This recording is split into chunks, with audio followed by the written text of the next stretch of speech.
Good afternoon, good afternoon.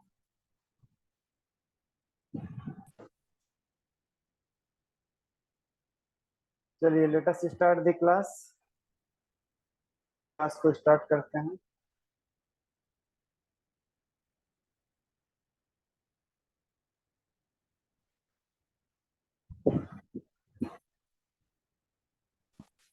English literature चलेगा सभी का?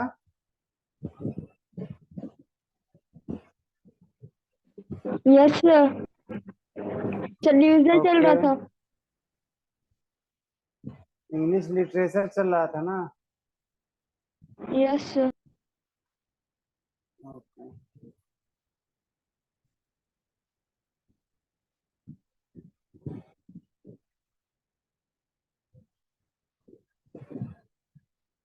चलिए, सभी लोग इंग्लिश लिटरेचर का बुक ओपन करिए।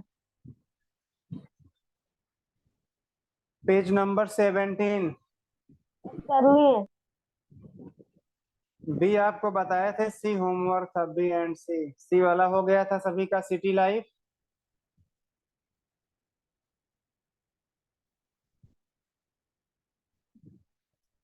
पेज नंबर 17 का सी।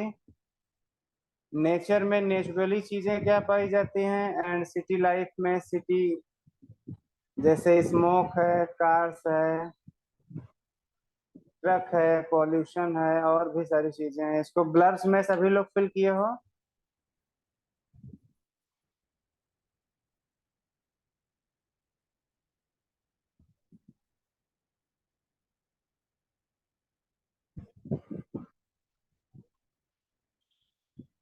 चलिए, नेक्स्ट देखते हैं, HOTS life skills.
Hello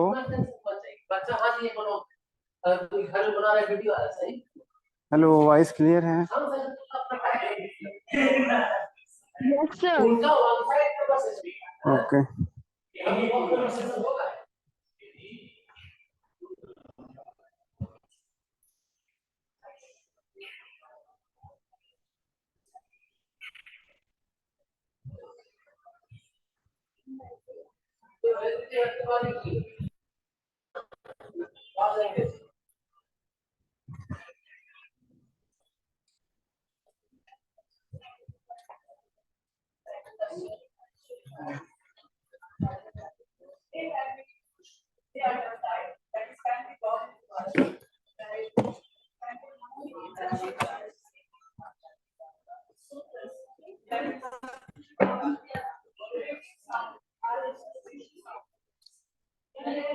one minute.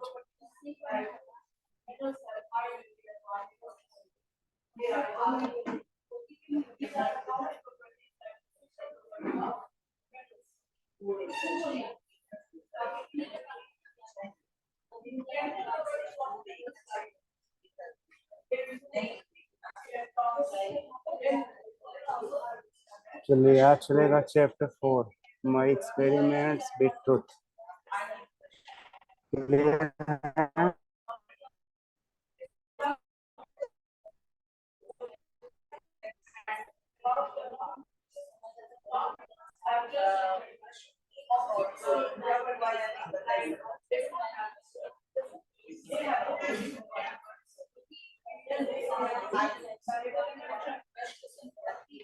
Yes, chapter है my experiments with truth by M.K. Gandhi.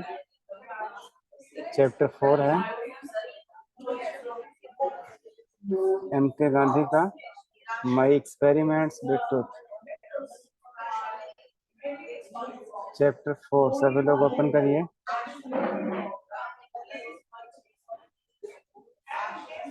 Yes, pre reading task. Pre reading task में देखिए क्या कह रहा है क्वेश्चन।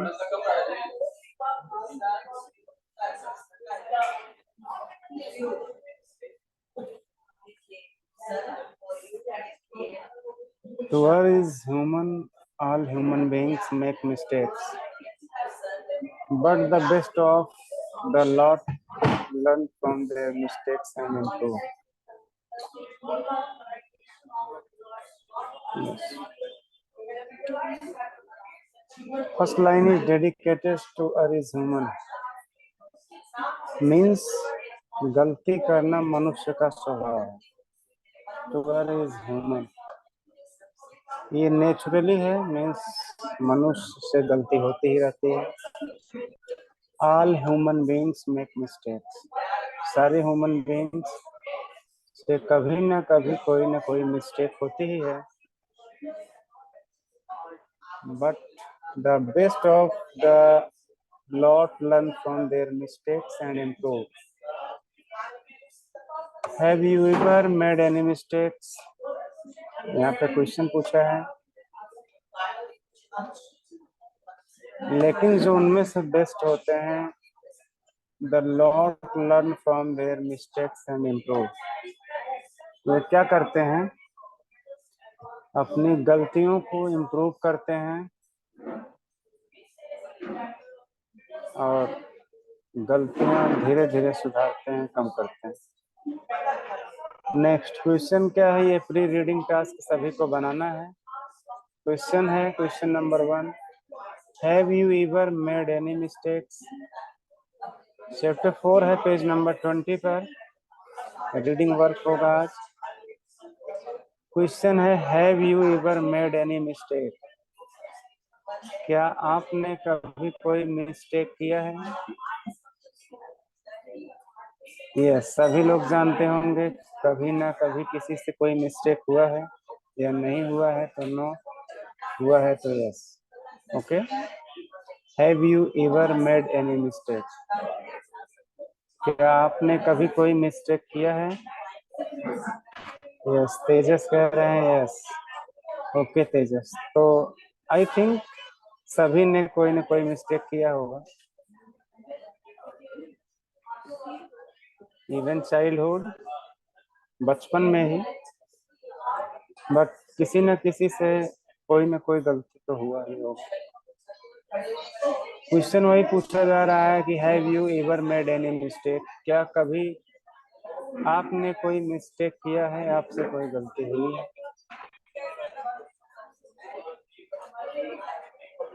अर्नव सिंह कह रहे हैं 3C का बच्चा आया हुआ है। 3C का कौन आएगा? 1 मिनट, लेट मी चेक।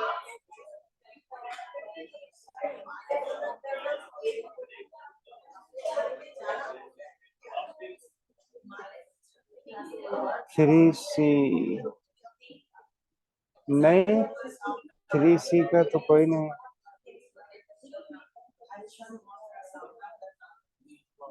नहीं, देखिए 3C नहीं है, सभी 6A एंड B के हैं। Question number 2, what did you learn from it? If you have made any mistake, what did you learn from it? तो आप इनसे क्या सीखें? आपने जो गलती किया, आपसे जो गलती हुई, आप उन गलतियों से क्या सीखें? What do you do when you find a drawback or weakness? What do you do? आप क्या किए या आप क्या करते हैं जब आप कोई वीकनेस फाइंड आउट करते हैं? तो आप क्या करेंगे? Try to improve yourself, अपने आप को इम्प्रूव करने का ट्राई करेंगे, कोशिश करेंगे। Try to forget it and don't care at all, या फिर इसे आप भूल जाएंगे। Try to hide it from others, दूसरों से अपनी गलतियों को छिपाएंगे। Try to lay the blame on others, या फिर अपनी गलतियों को आप दूसरों पर ब्लेम कर देंगे। क्या करेंगे? First option is correct, try to improve yourself. यदि हमसे कोई गलती हो जाती है तो ट्राई टू इम्प्रूव योरसेल्फ, तो आप अपने आप को इम्प्रूव करने का ट्राई करेंगे, कोशिश करेंगे। ओके, इसको सभी लोग लिखेंगे, वन लाइन का आंसर जो भी है। Now read this extract from Gandhiji's autobiography my experiments with truth. ये एक्सेप्ट को रीड करते हैं, इस लेसन को, इस चैप्टर को। श्रेया राज, वॉइस तो जाना चाहिए। चलिए देखिए, yes yes. Now read this extract from Gandhiji's autobiography, My Experiments with Truth। ये M.K. गांधी की ऑटोबायोग्राफी है, जिसका नेम आप लोगों ने जस्ट अभी पढ़ा, माई एक्सपेरिमेंट्स विद ट्रूथ। मीन्स होगा मेरा सच के साथ एक्सपेरिमेंट्स, मेरा सच के साथ एक्सपेरिमेंट्स। ओके, चलिए देखते हैं।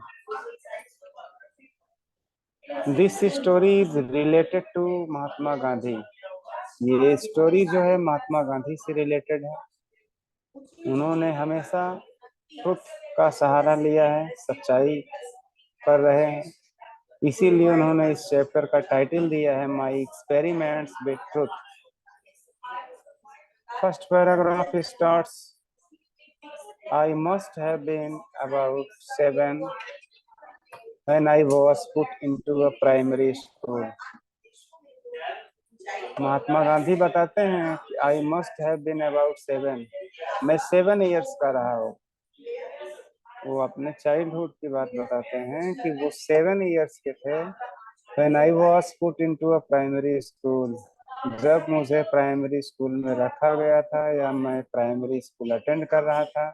And I can well recollect those days, और मैं उस समय या उन दिनों बहुत अच्छी तरह से रिकलेक्ट करता था, including the names and other particulars of the teachers who taught me, specially उन टीचर्स के नेम जो हमें टाट करते थे, हमें पढ़ाते थे।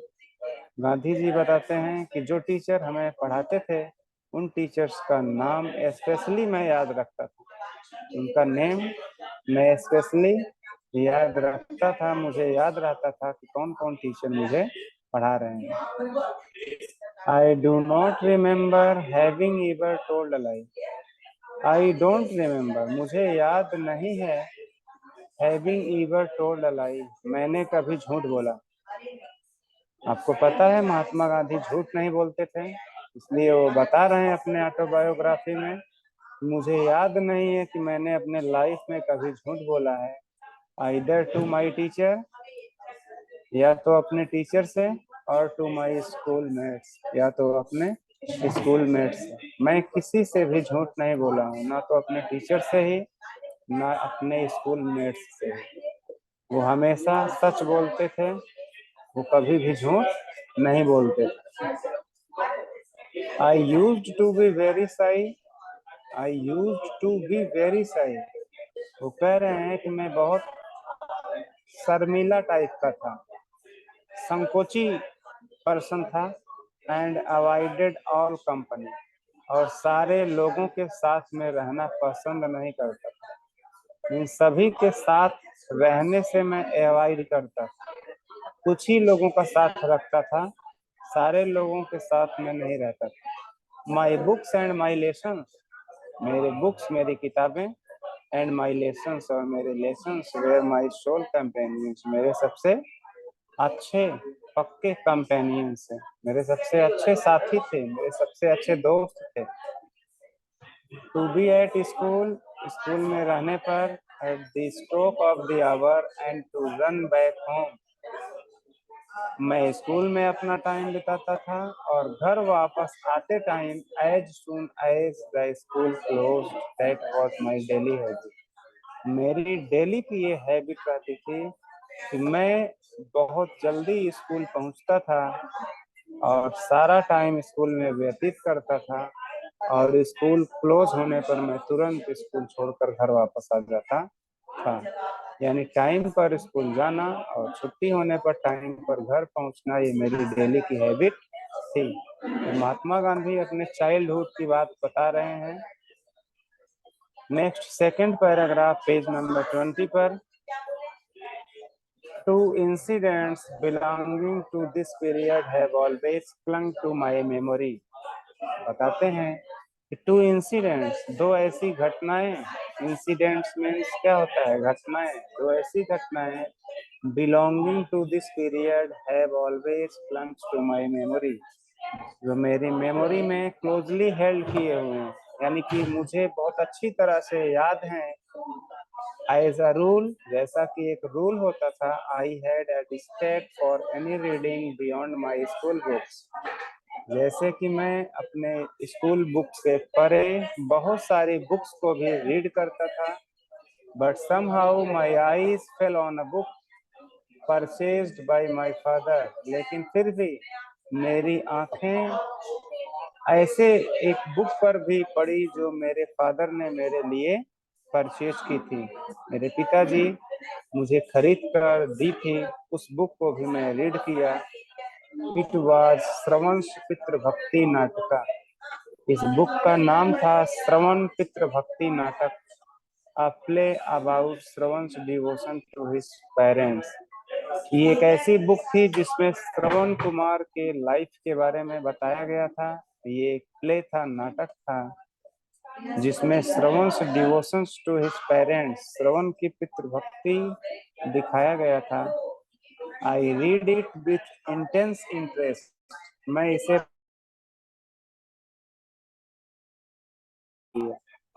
मैं इस बुक को बहुत डीपली, बहुत deep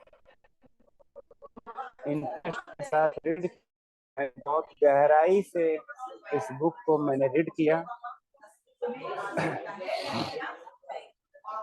one picture in the book showed Shravan carrying his parents, इस बुक के वन पिक्चर से मुझे लगा आया, इस वन पिक्चर्स में दिखाया गया था श्रवण carrying his parents, Shravan Kumar जो थे वो अपने पेरेंट्स को ले जा रहे थे। कहाँ ले जा रहे थे? पिलग्रिमेज, टू ऑन पिलग्रिमेज मतलब तीर्थ स्थान पर। वो अपने पेरेंट्स को, अपने माता पिता को कहाँ ले जा रहे थे? तीर्थ स्थान पर ले जा रहे थे, उन्हें तीर्थ यात्रा कराने। ठीक है, yes. The book and the picture left N undying impression on my mind, इस बुक ने मेरे माइंड पर एक अमिट छाप छोड़ा, मीन्स कभी ना समाप्त होने वाला अपना इम्प्रेशन दिया, अपना प्रभाव छोड़ा। यानी इस बुक को रीड करके मुझे बहुत ही आभास हुआ श्रवण कुमार की पितृभक्ति के बारे में। Here is an example for you to copy, I said to myself। यहाँ पर आप लोगों के लिए भी एक एग्जाम्पल है टू कॉपी, कॉपी करने का, नकल करने का, या फिर उसका परस्यू करने का। I said to myself, मैंने अपने आप से कहा। एनदर सिमिलर प्ले, दूसरा मिलता जुलता प्ले, एक दूसरा ऐसा मिलता जुलता सेम प्ले जिसका नेम था हरिश्चंद्र, उस बुक का नाम था हरिश्चंद्र, कैप्चर्ड माई हार्ट, उस प्ले को रीड करने से उसने मेरा हृदय कैप्चर्ड कर दिया। Captured my heart, Gandhi ji बताते हैं कि हरिश्चंद्र प्ले को या हरिश्चंद्र इस नाटक बुक को देख करके या रीड करके मेरा हार्ट जो है एकदम द्रवीभूत हो गया, ओवरफ्लेम्ड हो गया। Why should not all be truthful like Harishchandra? और अपने आप से मेरे अंदर क्वेश्चन आया कि why should not all be truthful like Harishchandra. सारे लोग हरिश्चंद्र जैसे ट्रूथफुल क्यों नहीं होते? सारे के सारे लोग हरिश्चंद्र जैसे सत्यवादी क्यों नहीं बनते?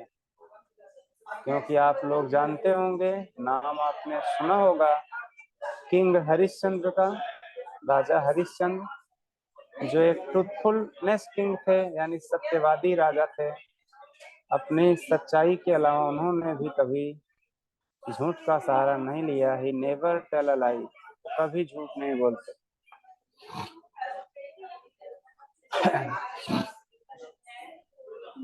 Was the question I asked myself day and night?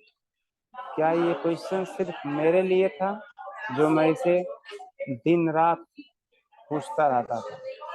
ये क्वेश्चन मैं अपने आप से ही पूछता रहता था कि क्या हरिश्चंद्र जैसा ट्रूथफुल सभी को होना चाहिए?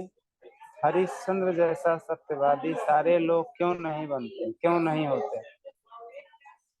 To follow truth, to follow truth and to go through all ordeals Harishchandra went through was the one ideal it inspired in me. To follow truth, सत्य का यानी ट्रुथ का, सच्चाई का फॉलो करने के लिए, सच्चाई का फॉलो करने के लिए थ्रू ऑल ऑर्डियल्स, ऑर्डियल्स मीन्स होता है पेनफुल एक्सपीरियंसेस, मतलब सारे के सारे कष्ट दुखों को अनुभव करते हुए हरिश्चंद्र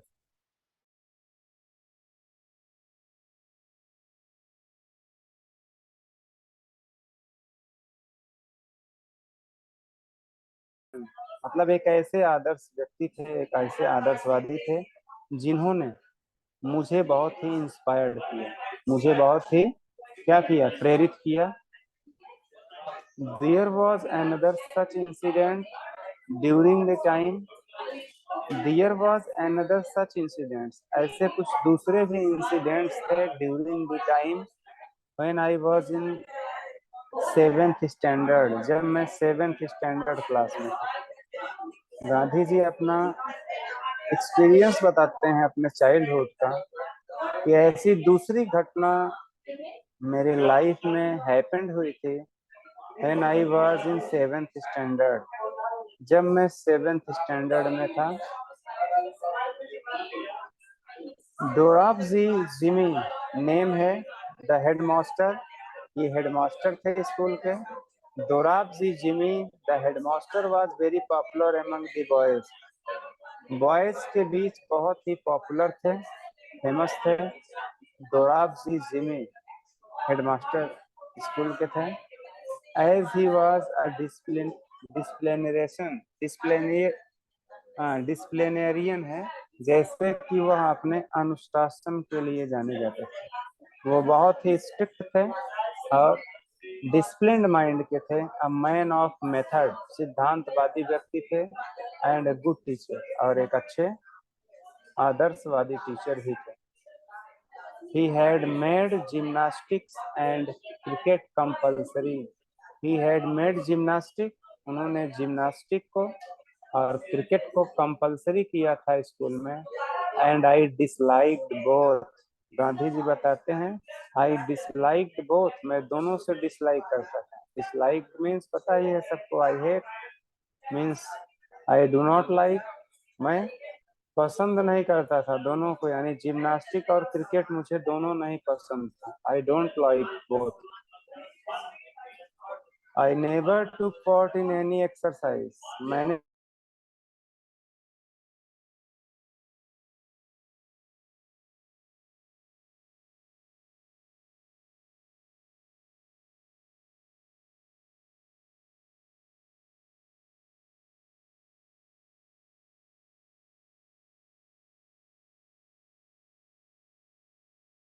नोशन है, मेरे अंदर एक फॉल्स नोशन था कि gymnastic had nothing to do, gymnastic had nothing to do with education, gymnastic से शिक्षा से कोई भी लेना देना नहीं है। मीन्स जिम्नास्टिक एजुकेशन पर अपना कोई भी इफेक्ट नहीं डाल सकता। टुडे आई नो दैट, आज मुझे पता चला, physical training is as important as mental training. आज मुझे पता चला, आज मुझे मालूम हुआ कि फिजिकल ट्रेनिंग उतना ही इम्पोर्टेंट है जितना कि मेंटल ट्रेनिंग। फिजिकल ट्रेनिंग उतना ही इम्पोर्टेंट है जितना कि मेंटल ट्रेनिंग। मीन्स व्यक्ति को फिजिकली और मेंटली दोनों तरह से हेल्दी रहना चाहिए, दोनों तरह से ट्रेंड होना चाहिए। The reason for my dislike for gymnastic was my keen desire to serve as nurse. The reason for my dislike for gymnastics, gymnastic के प्रति मेरी रुचि नहीं थी, जिम्नास्टिक को मैं लाइक नहीं करता था। उसके डिसलाइकिंग का रीजन ये था कि मेरी कीन डिजायर थी to serve as nurse, nurse के रूप में काम करना, मतलब एक सेवक के रूप में सेवा करने का मेरा मन था। टू माई फादर, अपने पिताजी का, अपने फादर का एज ए नर्स के रूप में उनकी देखभाल करना, सेवा करने का मेरा जो मेन डिजायर था, मेरी प्रबल इच्छा थी। इसीलिए मैं जिम्नास्टिक में नहीं पार्टिसिपेट हुआ।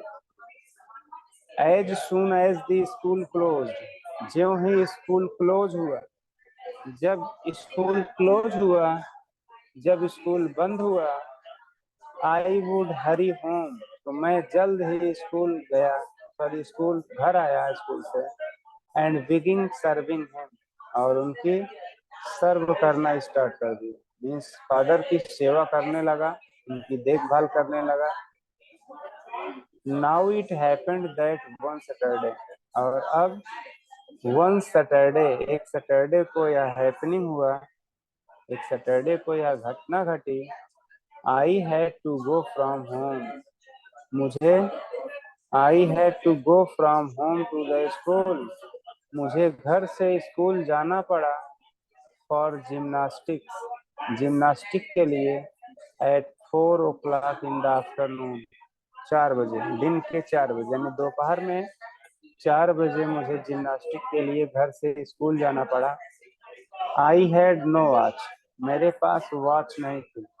आई हैड नो वॉच, मेरे पास वॉच नहीं थी। And the clouds deceived me, और क्लाउड्स भी मुझे डिसीव्ड मीन्स सीट में, मुझे धोखा दे दिए। मीन्स जैसे कि आइडिया ऐसे ही लग जाता है, अगर वॉच नहीं है तो ऐसे ही देखा जाता है कि मतलब सन का क्या पोजीशन है, उसके अकॉर्डिंग ये गेस किया जाता है कि अभी टाइमिंग क्या हो रहा होगा। लेकिन उस समय at that time Mahatma Gandhi says that the clouds deceived him, clouds ने भी उन्हें धोखा दे दिया। बादल छाए हुए थे तो टाइमिंग का पता कैसे चलेगा, कितना बज रहा होगा।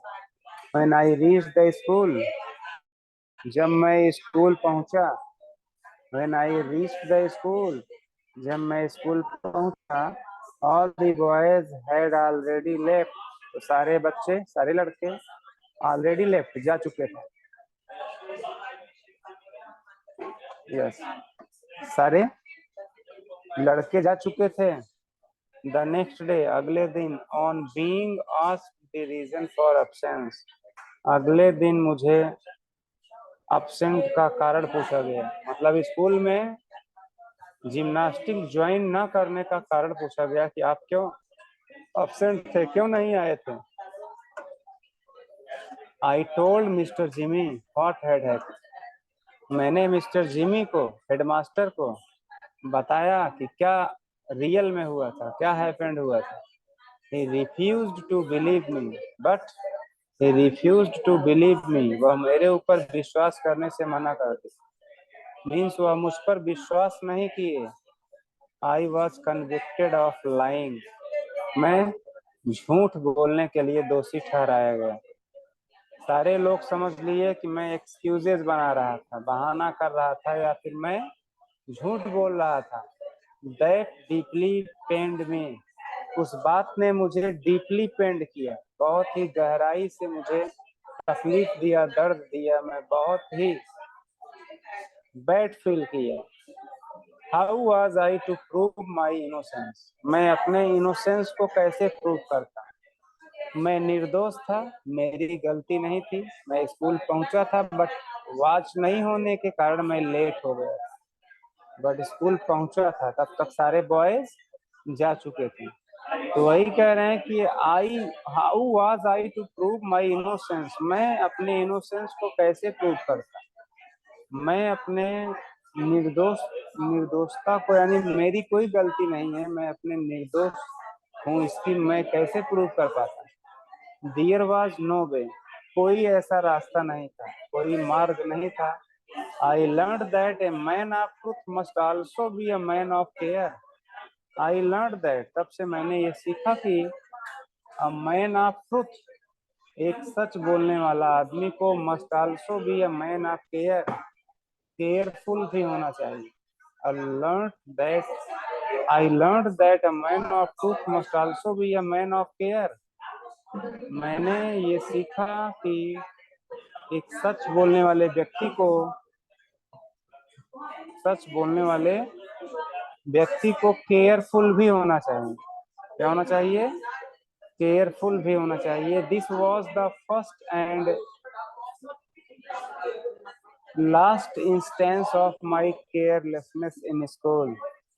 This was the first and last instance, ये मेरा फर्स्ट और लास्ट इंस्टेंस मीन्स एग्जाम्पल था ऑफ माई केयरलेसनेस, मेरे केयरलेसनेस का, मेरी लापरवाही का इन स्कूल में, यानी मेरी पहली और मेरी अंतिम लापरवाही थी स्कूल में। उसके बाद से मैं ऐसा कोई भी केयरलेसनेस या केयरलेसनेस का वर्क नहीं किया स्कूल में।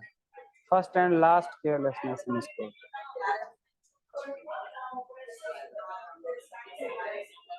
चलिए पेज नंबर 21 तक रीडिंग आपको हो गया है। इसमें ऐसा कोई भी बहुत ज्यादा डिफिकल्ट वर्ड नहीं है जिसका मीन्स आपको नहीं पता होगा।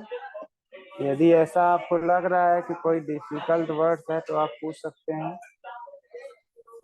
जो भी ज्यादा हार्ड वर्ड हैं वो हार्ड वर्ड और मीनिंग्स दिया गया है बुक में।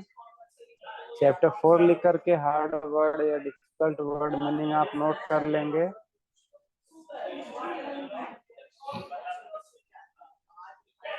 Revise this chapter. If you have any problem, you can ask me.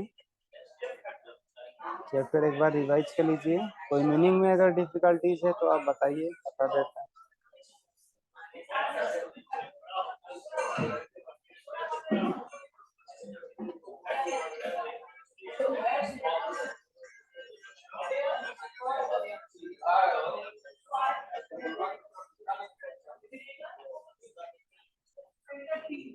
Madhavi कुमारी कर रहे हैं, no problem sir. Okay Madhavi.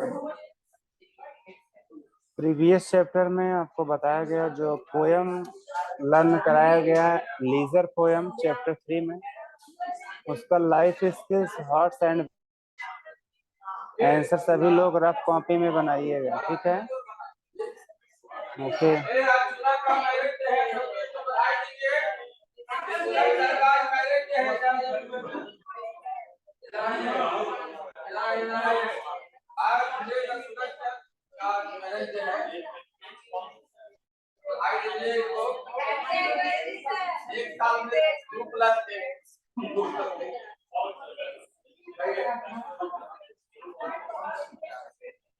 Okay, note कर लीजिए सभी लोग।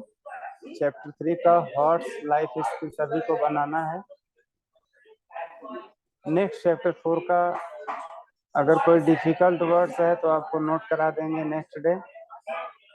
इसका जो भी डिफिकल्ट वर्ड मीनिंग है सभी को नोट करा देंगे, ठीक है? ओके।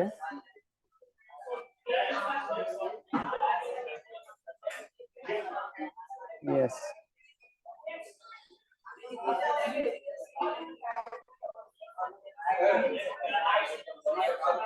चैप्टर 3 सभी लोग बनाइएगा रफ कॉपी में। थॉट्स लाइफ स्किल्स कंप्लीट करिएगा, ठीक है? ओके।